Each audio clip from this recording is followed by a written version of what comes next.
One, two, one, two, three. The Local Youth Worker is a podcast brought to you by Reformed Youth Ministries. Since 1972, RYM has sought to reach and equip youth for Christ, and this podcast seeks to reach and equip those parents and youth workers who share that same desire. For more information on our student conferences, youth leader training, or resources, visit rym.org. Hello, everyone. Welcome back to The Local Youth Worker, a podcast brought to you by Reformed Youth Ministries. I'm your host, John Parrott. This is episode 375, and I'm here with Kurt Cooper. Kurt, how's it going? An episode for every day of the year plus 10. That's pretty cool. So, hey, John, how's it going? Good. So in just a little bit, Kurt and I will be talking to Reverend Brian Habig. He is the senior pastor of Downtown Presbyterian Church in Greenville, South Carolina. And Kurt, didn't he say he's in his 18th year? Is that right? That's right, there. Mm-hmm. Okay. So yeah, 18th year there. Prior to that, he was RUF campus minister at Vanderbilt and Mississippi State. How old were you 18 years ago? I'm not going to even try to do the math. It's the afternoon and yeah. Okay. I was 24. Yeah, 24. Okay. I was pretty young. I wasn't even married yet. That's a long time. Wow, that is. Yeah. So Brian is on for the next few weeks. We're kicking off a new segment, and we're just kind of calling it Insecurities of Life and Ministry. And so we'll have a few different people come on talking about that theme, and we'll look at how it relates to the ministry, but then also life in general. And so we know there's going to be something there for everyone, but we're excited to have him on. And then we're excited as well to have Paul David Tripp on today. We've been advertising this, I guess, for the past couple of weeks, and we've said Paul David Tripp actually doesn't do a lot of these podcasts. And so we were very honored, excited that he was willing to come on this podcast, and he's going to be talking about his teenage years. Those who listen to the podcast may remember that we kind of kicked this theme off with our 50th anniversary. We've had several people come on to talk about what they were like as a teenager, because oftentimes we get to hear many of these people talk about all sorts of theological issues and other things, but rarely do we get to hear about their teen years. And we also kind of from these interviews have realized that it really just kind of humanizes people, because I think, especially in our day and age, they may be speaking about some theological issue that we feel another way about. And so we just attack, and social media, all kinds of stuff can kind of add to that. And so it just, I think humanizes people. So anyway, excited to have Paul David Tripp on in just a little bit. Kurt, what are some of the books that Paul David Tripp has written that have really impacted you personally as well as your ministry? Well, I don't know if you're going to ask Paul David Tripp this question, and it has nothing to do with his books, but he is a big proponent of the mustache. And I was going to, if I was on the interview, I totally asked him about that. You're going to ask him about when he decided to go with it? Oh yeah, I did. It's in the interview. So that is awesome. Yeah, stick around and check it out. It's a must listen, guys. It's a must listen.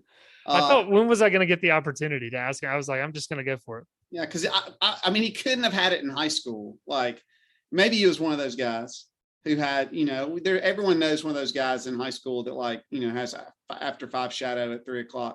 But, anyway, I just think that's, when did he decide this is the move? So I'd be interested to know. I can't grow. And I don't say that with any disrespect toward mustaches or beards. I can't grow either. So I live vicariously through other people who can get stylistic with their facial hair. All right. So what books? It's about his books. John's like, where's this introduction supposed to be short? And I'm just ruining it for him. All right. Well, this is pretty basic. But I think it's the 20th or 25th anniversary of Age of Opportunity. I think it's 25. Yeah. And I think they republished it. Yeah. PNR. Yes. Yeah. PNR republished it, which might be why he's coming on a few of the podcasts, which is kind of cool that coincides with that. So, or it could just be because you're the most well-connected podcaster in the Reformed circles. It's one of those two. So, or a combination, a little bit of column A, a little bit of column B. But Age of Opportunity, if you haven't read this book, it's first of all, it's 25 years old. So, get with it. It's been around a minute, and it's a really good book. And it's about, it's about seeing teenagers not as a threat or as a something to be feared, but as that's a really fertile bed in which to sow the gospel, and then a book that I use more frequently than Age of Opportunity, although Age of Opportunity is great, is New Morning Mercies. So the devotional book, it's awesome. It's definitely, whatever it cost me to get, I can't remember, it's more than been worth it.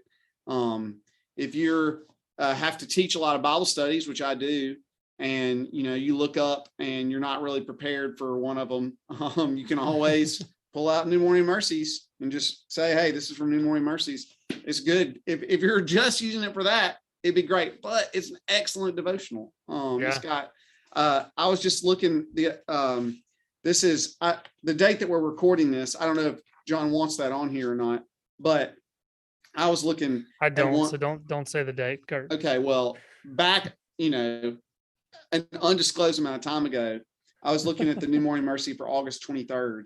It's about envy and about comparison, and that kind of relates to what we'll talk about with Brian Habig as well. So anyway, just a really great resource. Love it. Probably most valuable resource of his that I use.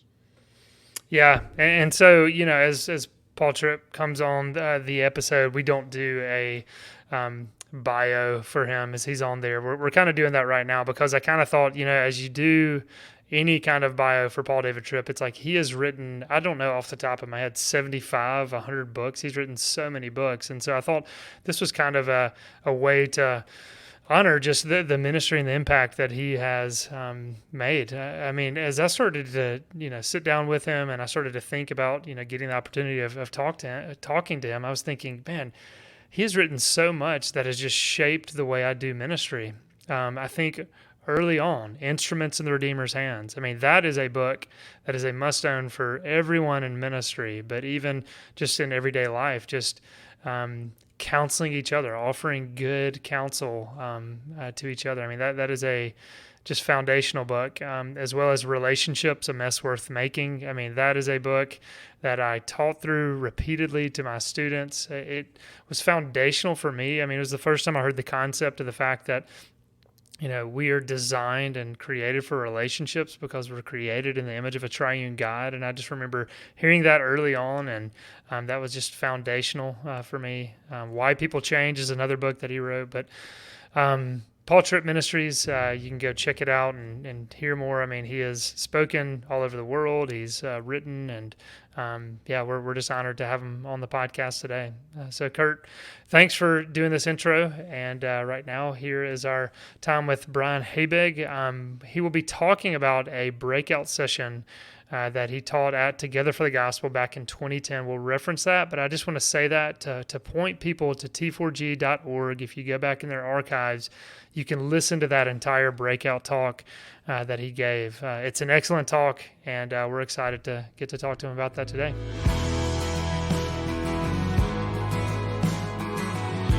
Brian, welcome to the podcast.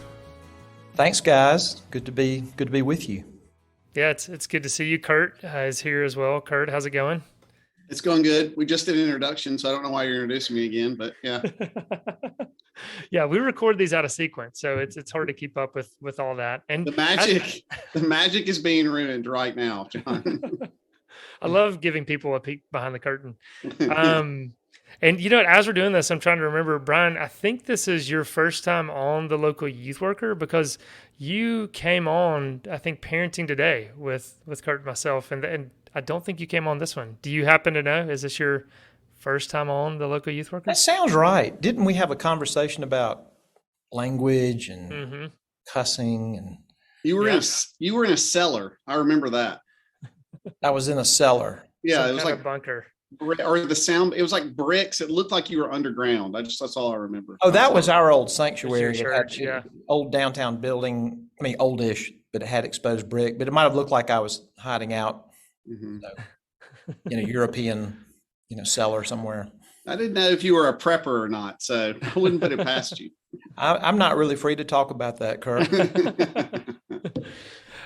So all of that to say, Brian, it's welcome to the podcast. It's great to have you on. We're starting a new segment, and Brian will be with us over the next 3 weeks in this segment. There's no creative title for this. I think we're just going to call it Insecurities of Life and Ministry. And really, the origins of this came about because of a breakout session that Brian taught in 2010 at the Together for the Gospel conference that used to take place every other year in Louisville, Kentucky. 2022 was the final Together for the Gospel conference. But Brian taught one of those. I was reading something else. Sorry, guys, trying to multitask. Brian taught one of those breakouts. And so I just thought that let's start there. What do you remember about that conference, Brian? I mean, 2010, long time ago. What are some of the highlights? Maybe you remember that. Would love to just start there. Yeah, well, that was very unusual for me, and that's really the only time I've been a speaker at something that level. And I was not one of the main speakers. I never did a plenary session in front of everybody, but like you said, I did a breakout session about the fears of the minister, or you could say the insecurities of the minister. And the way that I got to be part of it was just through connection with Ligon Duncan. And Ligon was never my pastor, but we just know so many of the same people. And I grew up at First Pres Jackson. And so he was kind enough to ask me to participate and do a breakout session. But since I was one of the speakers, I kind of was in the group. And so I got to be in some of the, I don't know what to call them, kind of bullpen sessions during that week with the main speakers. And so that was my first time my only time to meet John MacArthur and John Piper. John Piper was about to go on sabbatical, and I just got to talk to him briefly and tell him that I hoped he got some rest and refreshment. I do remember getting to have sort of not a dinner, a dessert over at Al Mohler's house, because like you said, it was in Louisville. And it's my first time to meet him, only time I've ever gotten to interact with him. But you may have heard about this library he has under his house. He has an absolutely jaw-dropping library under his house. So we went down there and he showed us around, and just, really cool to get that kind of access. And I'll tell you one memory is I really just don't listen to a ton of other preachers. And that may be wrong, that may be right, I don't know. But I had not heard a lot of John MacArthur. I knew of him. I had heard his name for years. I had read a couple of things by him. But that was the first time I ever watched him do his thing. And that kind of bullpen gathering of the speakers was after that. And I met him and said, I could have listened to you preach for 3 hours. I mean, it was just so good. It was so expository. It was so fresh. And he was very kind in the way he responded. But I've never had that kind of behind the rope, access at a big event. I did, and really I haven't been to many of those. I went to the Gospel Coalition the next year, 2011. It was in Chicago, but that's about all the big things like that I've been to. But 2010 was the only time I was on the roster, not main speaker, but one of the speakers. Sure. And look, maybe that could be a good segue into this whole topic. I mean, like you said, the title of your breakout was Fears of a Minister. And I'd love to get into kind of some of the origins of why this topic. What was it about this topic that you wanted to speak on? And maybe even, as you're in I know you share something in the talk about being in the inner ring. I mean, you're at Al Mohler's house hanging out with some of these people. Did you feel some of those fears and insecurities coming up as you're hanging around? So I know there's a lot there that I just asked, but just kind of dipping into this topic. Well, okay, so you were kind enough to say, here's some things we might talk about during these sessions. I mean, we haven't rehearsed or anything like that, but you did throw out that you asked that question about why do you think you spoke on that in particular, and it made me go back and think about it.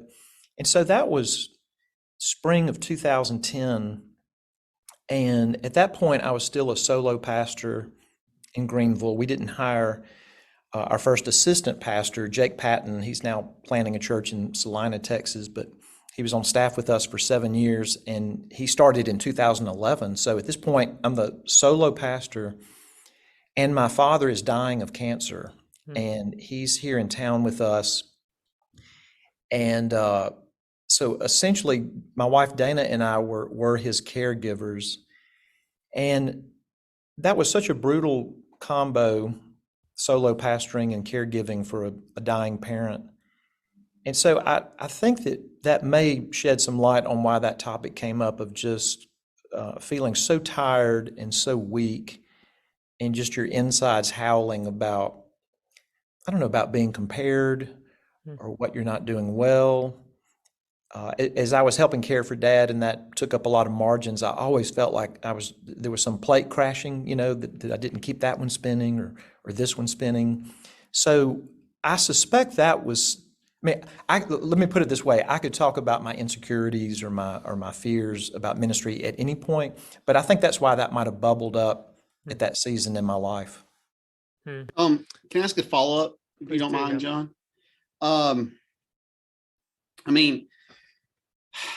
So I've known Brian a long time. That's not bragging. He's like a big deal, and I'm not. But anyway, I've known him a long time. So I feel like we talked about that in the intro, Kurt. You remember? Yeah, yeah.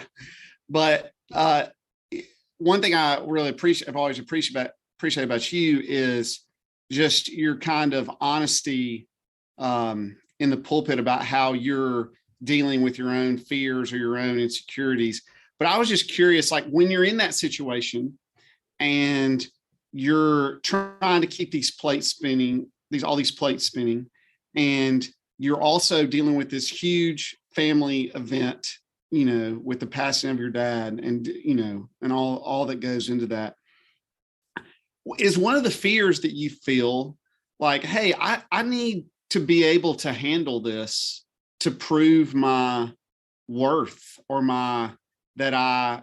do you find yourself in that kind of situation? Do you find yourself saying yes to a lot of things because not necessarily out of humility, but really out of, I don't want to say pride, but do you see what I'm asking? Is that I do. something? Yeah. No, I do. And it sounds like two questions, if I'm hearing you correctly. Yeah. So did you feel like I need to do all this well and handle it well? And am I saying yes to more than I can handle? So on the second one, I would say during that season, no. I had a pretty solid felt reason to say no to extra things because Dad was dying, and I had committed to the T4G speaking before he had a stroke and really started heading downhill with that diagnosis.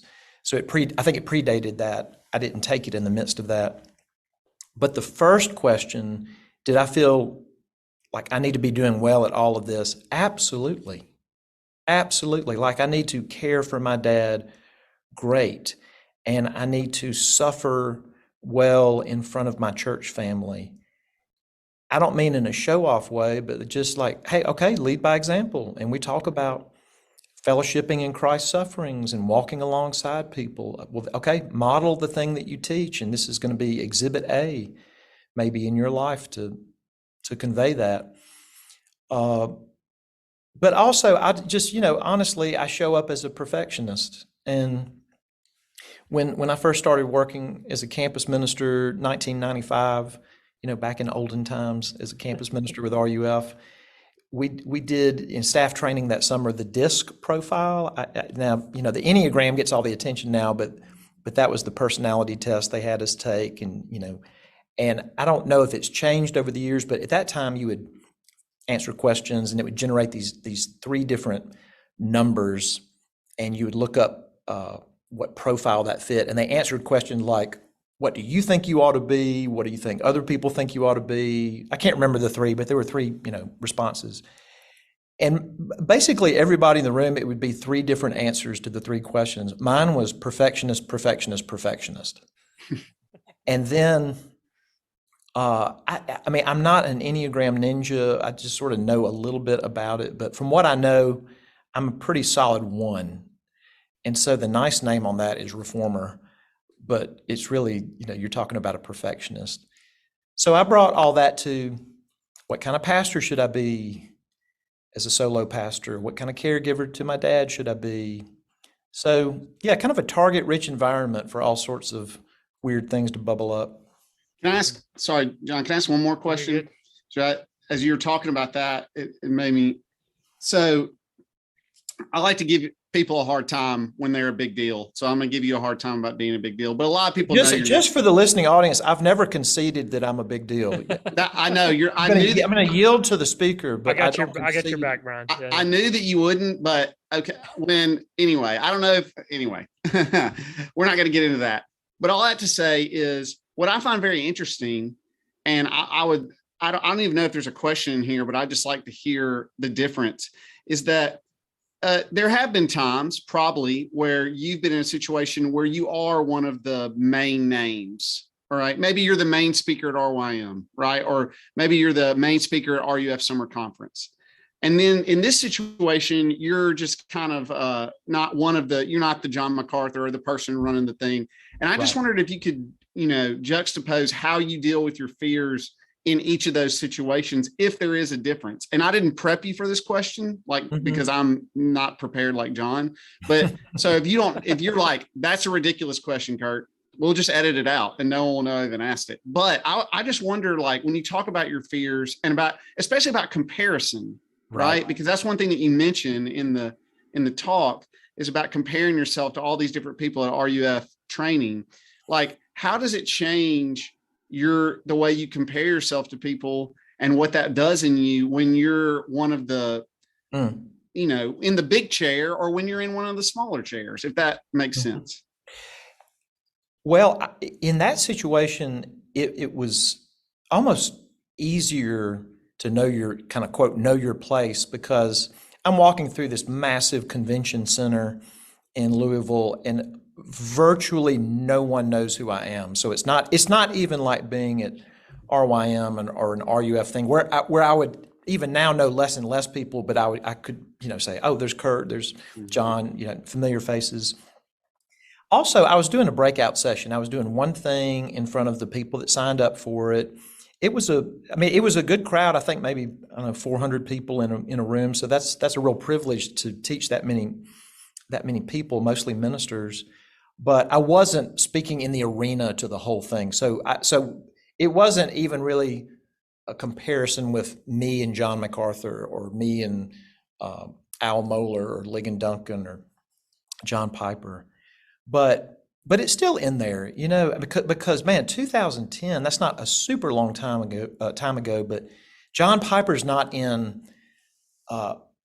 how do I put it? Like, he's still pastor at Bethlehem. He is cranking out books. He is such a huge deal. I mean, I saw people queue up just to shake hands with him and get him to sign a book and say, "You changed my life." I mean, like, person after person after person after person.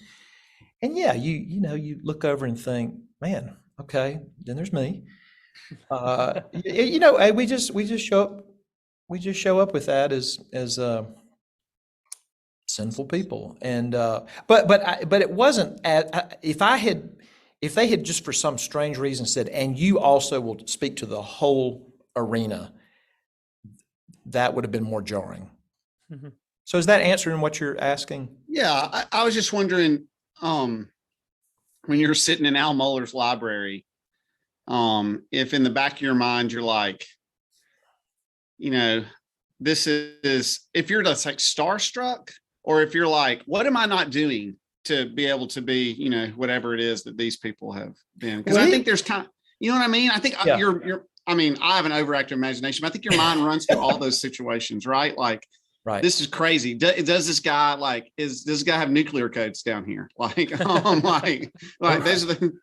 I think he actually does have bulletproof glass in the windows of that library. I think somebody told me that, but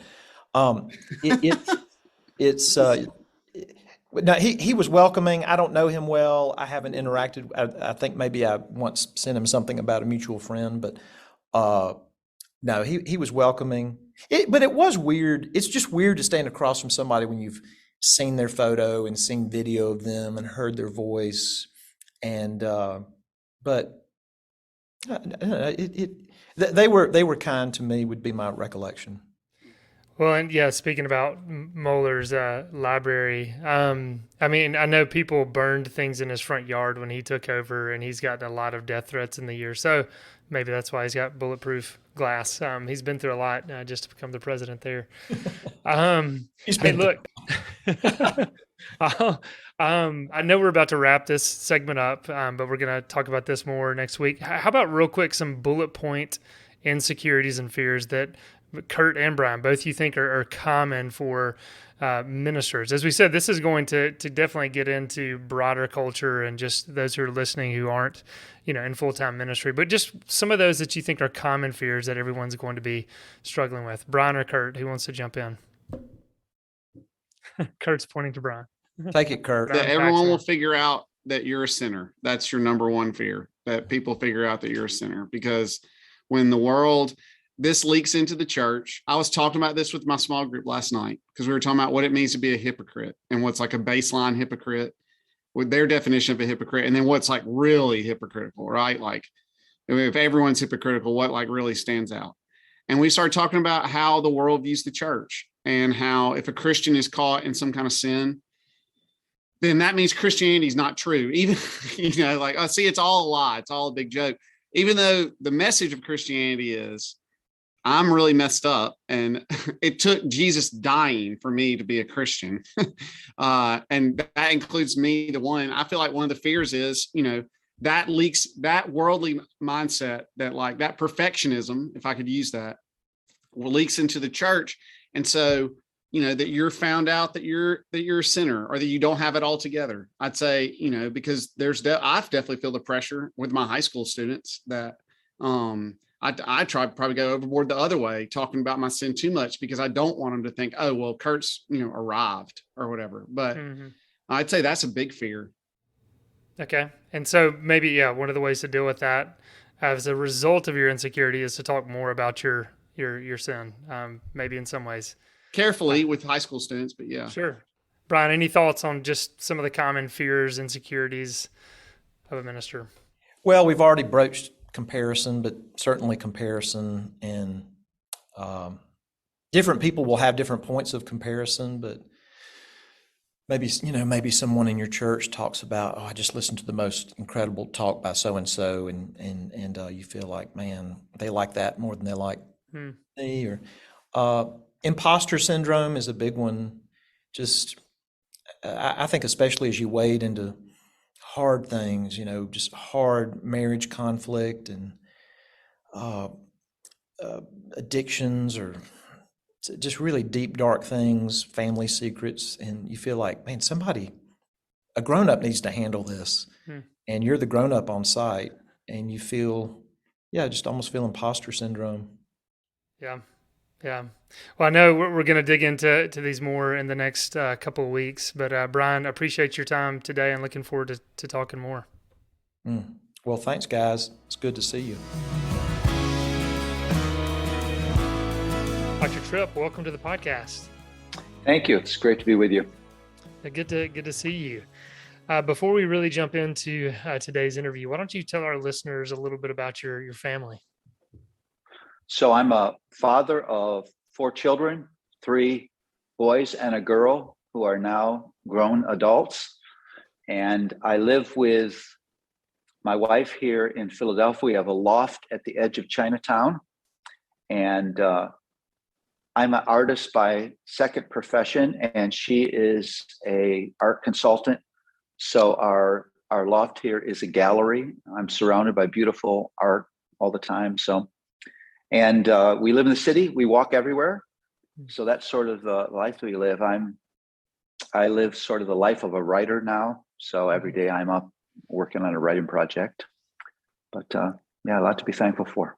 Oh, yeah. And I wish our listeners obviously cannot see the background, but you've got a lot of artwork behind you. So very nice. Very nice. Wish they could see it.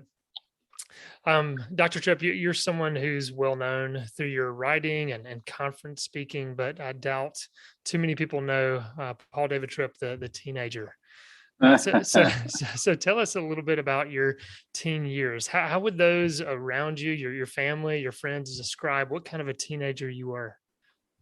I think I was, the people close to me would say I was a conflicted teenager. There was surely in me a fear of the Lord, but I think I was also very attracted to the surrounding culture. It was in a time where things were massively changing, and there was a lot of attraction to that, to me.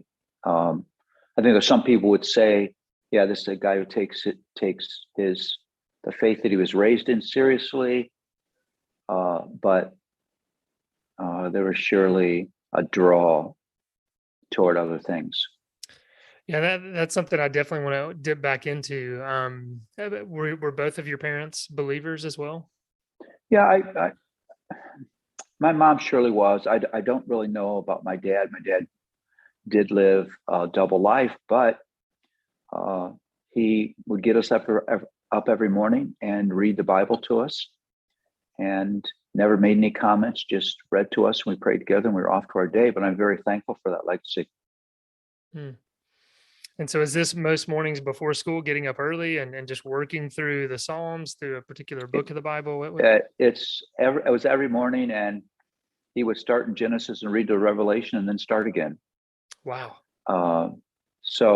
And whoever was the earliest out the door, we would get up earlier, so that we could have that Bible reading time together. In fact, I can remember my brother had a job where he had to leave very early. We would get up and we would have that time together, and then my brother Mark and I would go back to sleep for a while. But we always did that. Wow, that's impressive to have that consistency and that discipline. Like I said, I might dip us back into some of that as we move on. Just curious, did your parents call you Paul David or Paul or some other variation? What was your name growing up? They called me Paul. Yeah. All right. Okay. Just Paul. Look, in most school yearbooks, we find a list of most athletic, most likely to succeed, most courteous, class clown, and other sorts of categories. Which category would best describe you? Well, I was surely athletically inclined. I played football in high school, although I wasn't that great. But I think that maybe the thing that I would have been most known for at my high school was kicking against the boundaries. I was part of a group of students that took over the high school. There was a regulation in our school where you couldn't wear shoes without socks for whatever reason. And so I cut my socks down so you couldn't see them. So it looked like I wasn't wearing socks. And so the principal called me to his office and said, you're breaking the regulation. You have to have socks on. And I took off my shoes and proudly showed him that I was wearing socks. Well, I realized that there was also a regulation that you couldn't wear sandals. So I cut up my penny loafers to look like sandals. And then I took a pair of socks and put them on and took a marker and drew all the holes and cut out all the places where, you should be able to see your feet. And I proudly went into school with my sandals and got called again to the principal's office. And he said, "You can't wear sandals." And I said, "Well, these are actually penny loafers." And he said, "But you can't wear socks." And I said, "Well, look, I got socks on too." So that's a little window into me. Oh, yeah. And did that news make its way home to your parents when they hear that you butchered your shoes and that kind of rebellion? Yeah, it did. It drove my dad crazy, of course. But I became a hero at school and ended up carving a lot of my friends' shoes into sandals as a result. And within a few months, the school just abandoned its dress code completely. Wow. And so you started all that. That was you.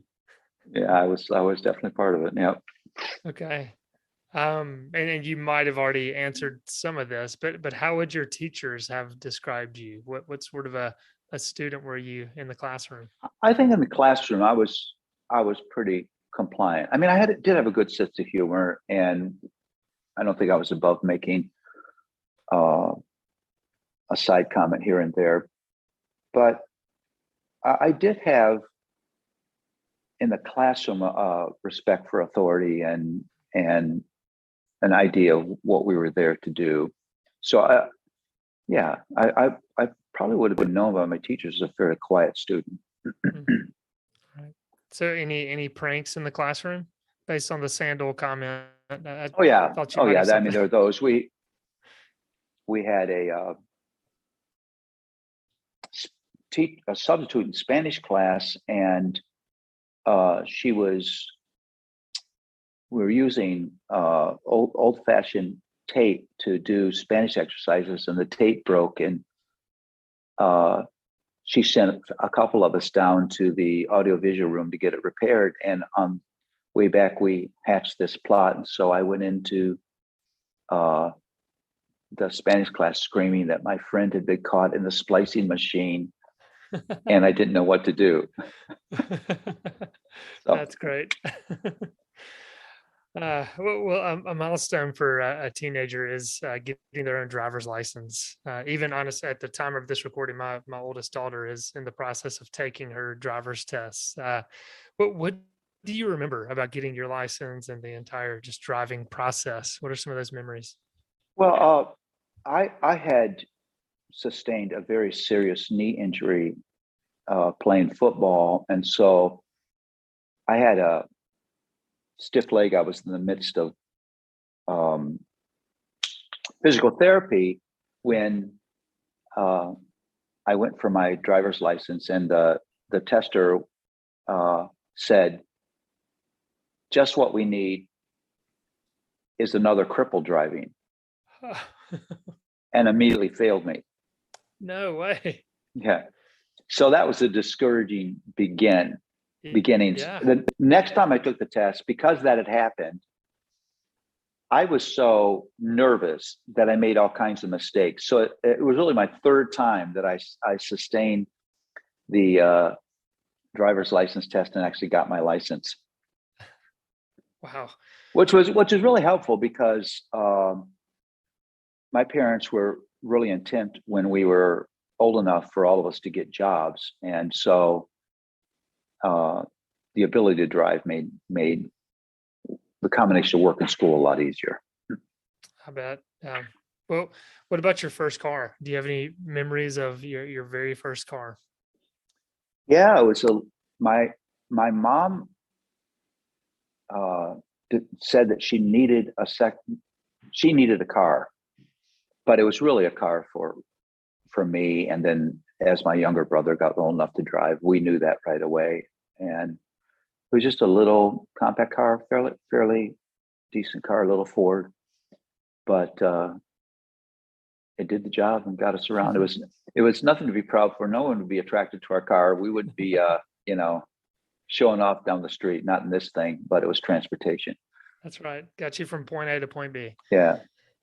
What would you have been listening to in the car when you were driving? Either radio, or did it have an 8-track at the time? What was some of the music you'd be listening to? Oh, I'd be listening to the Beatles and the Rolling Stones. I mean, those bands probably were the big bands that I would be listening to. Yeah. Right. Another memorable experience for many teens is learning how to shave. What do you remember about your earliest shaving experiences? Well, my dad was a well-groomed man, and your shoes being polished and your clothes being pressed and your hair looking decent and shaving was really significant, because he always said you never know who you're going to meet. And so the minute we showed any need of that, we've got the most precise and careful shaving instructions ever. And so I remember later on when I grew hair halfway down my back and a big beard, my poor father, he just thought that I was gone. Well, and a follow-up I have to ask is your iconic mustache as well. I know you might even be aware that there was a Twitter handle at one time that was dedicated to Paul Tripp's mustache. Paul Tripp's mustache. I do know that. Right. So when did you decide to keep the mustache, especially in light of your father's comments? And was that early on that you made this decision? When did this become kind of part of your look? Well, before you answer that, if you Google Paul Tripp takes off his mustache, you can actually see a video where I pull it off and put it back on again. I actually did stumble across that. I think it was when you had a book release with Crossway. Yeah. Which is great. Now I forgot the question. Yeah. When did you start wearing the mustache? When did you make that Sophomore year of decision? college. Okay. And so has it been with you ever since? I shaved once on sabbatical, and my family was so horrified because they could now see my entire face that they begged me immediately to grow it back, and I started growing it back that day. And it's never been off since. Oh wow. Okay. It's been a variety of lengths, but it's basically been there. All right. Well, there's no easy transition from that to the next question, but who were some of your early role models in life? From your parents to pastors to teachers to coaches, who are some of those that kind of come to the surface when you think over that? I think of two things. Because I was I was attracted to sports. My dad worked at a sporting goods store. So people who had achieved athletic success were heroes to me. I had a sense of the amount of discipline and skill that would take. But there's another theme. I went to a church that, growing up, that sponsored a lot of missionaries. And they would come in and we would hear these missionary speakers. And I was always a bit amazed by people who would totally uproot their lives and go to a culture they didn't understand, often at great cost and often at significant amount of discomfort or suffering. And those people were always highly respected by me. Almost mysterious to me that they would be willing to do that. Yeah, that's fascinating. As you talk about traveling around and kind of uprooting your life, I know it seems like I read somewhere that you traveled with a Christian band for a time. Is that correct? Yeah, I did. Tell us a little bit about that. I didn't pick up the guitar till I was early in my pastoral days, and once I was fairly proficient on the guitar, I began writing music and connected with a group of guys who were beginning to form together, and we began to just play together and got more serious about that, and did a little traveling in the Mid-Atlantic region together, first called New Covenant Band and then called Crosstalk. And I actually left the band to pursue my doctoral studies. But it was a wonderful time of life. It was very enjoyable. Yeah. Yeah. And how long was that you were on tour? Let's see. I would say about 5 years. Yeah. Okay. Wow. Yeah. Wow. Well, jumping back to your teen years a little bit, if you could take teenage Paul Tripp out for a cup of coffee, what are some things you'd like to tell him? What's a truth you think you needed to hear during those teen years? This is what I would say, not only to me, but any group of teenagers that I had a chance to speak to.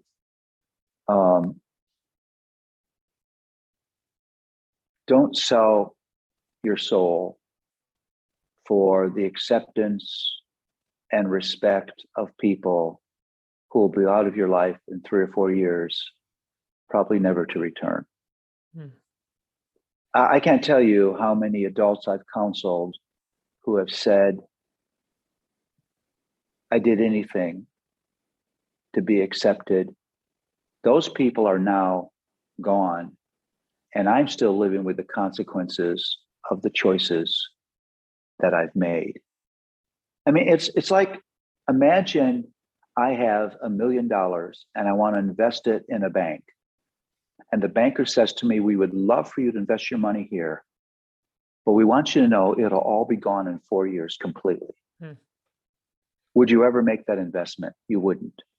But I'm afraid teenagers, right now in high school, there are teenagers who are making that investment right now. And they're going places they shouldn't go, doing things that they shouldn't do, maybe even suffering a lot of guilt from doing that, but they do it because they're just craving acceptance, whether that's TikTok or Instagram or whatever. And, you know, that acceptance will quickly pass away, but they're left with the consequences. That's such a good word. And I was going to actually get into some of this a little bit later, but since we're here, kind of a follow-up to that, what are some helpful ways to get teens to grasp that? Because I do feel like so many may hear something similar to that, but they're thinking, you know, right here, right now, this, you know, feels good. This is what I want to do. And, you know, that's way off. I mean, as you start to talk about the college years or even marriage to them, that just seems like a lifetime away. What are some helpful counsel you would give to kind of help that connect with students? Well, I think that we make the mistake of presenting the glorious glory of the things of God in ways to teenagers that just seem weird and distant from their lives. And we've got to do a better job of saying to them in ways that connect that what God offers you is way more wonderful than anything you could get from anybody else, definitely anybody in your peer group, and way more lasting than anything they could ever offer you. But we've got to communicate in that ways that really connect to the world of a teenager. What's the world of a teenager about? It's about identity. It's about acceptance. It's about questions of the future. Well, it's about self-image. Well, the Bible addresses all of that stuff and addresses it in wonderful, encouraging ways. And we just have to be good at connecting that to the hearts of teenagers. Yeah, very well said. And I think your book All comes to mind. I remember that book from years ago. Is something that would be very helpful for youth workers out there listening, trying to maybe do a small group study through that. That would be a helpful book. Dr. Tripp, returning to your childhood a bit, what's one significant childhood event that the Lord used to shape you when you think back over your childhood? It could have been something that you've already mentioned. Well, no, there's a moment, I'm a senior in high school. We're getting near graduation. There are graduation parties. And I get invited to one of those parties, although I didn't go to many parties because of what was there. And I went with somebody else. And when I arrived, there was alcohol there were drugs there was all kinds of other activities going on, and I knew I couldn't be there. If there's a moment where the fear of God gripped me as a young person, as a teenager, it was then. I don't mean terror of God. I mean just a deep awareness of his presence and his call to me to not be in that room. When the Bible talks about fear of God, it talks about something, not something to make you run from him, but something to make you run to him. And I ran out of the house. No one even knew I had gone. I had no way to get home because I'd taken a ride. It was pre-cell phone days, of course, and I walked 5 miles home. Wow.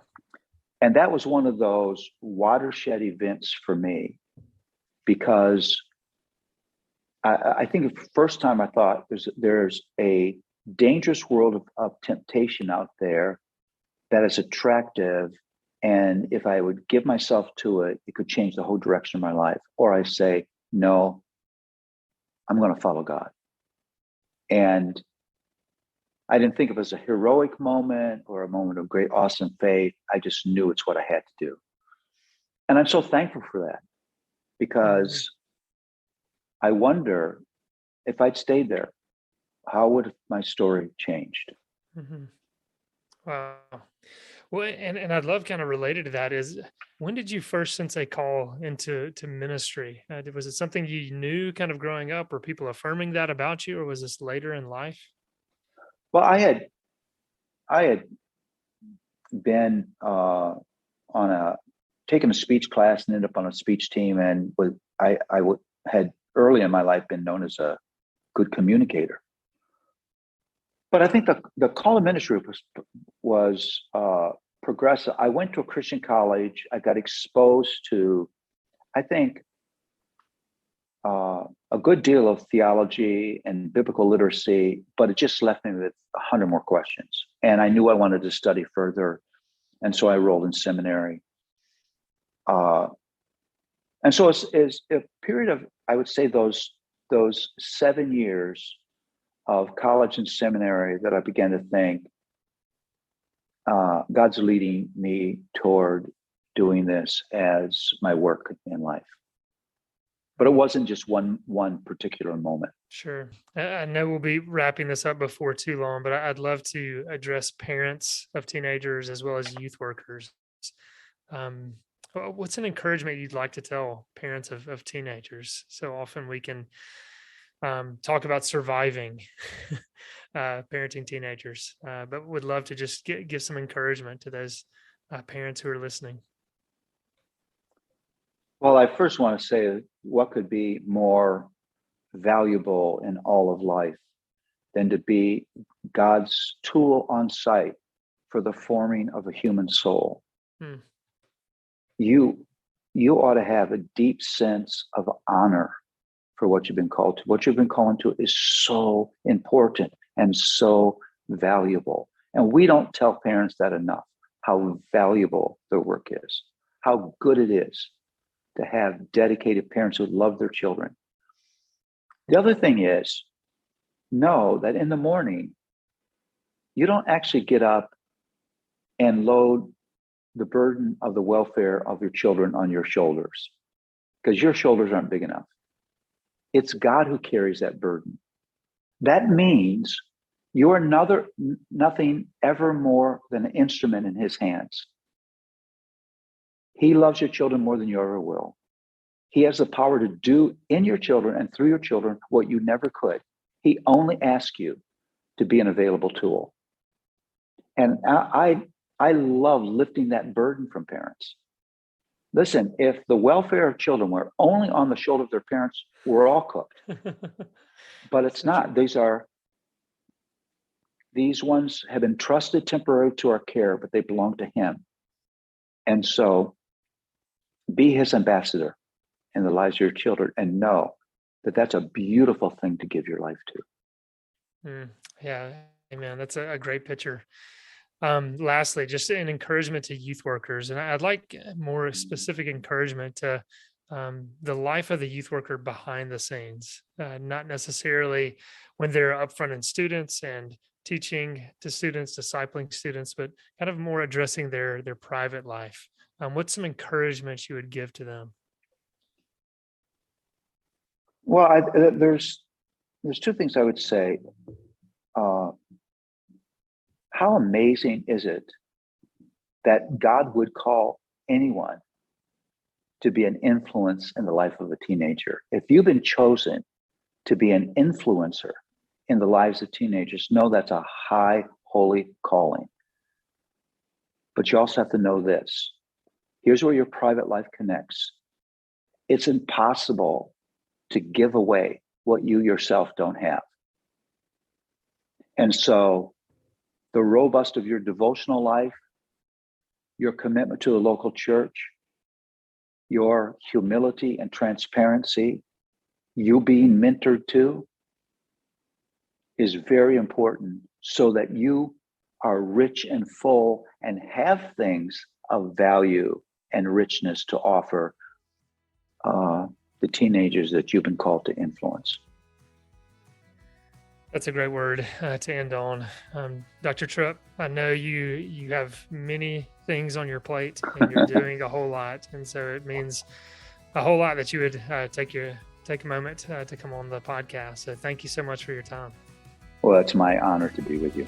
Oh, come and buy without money.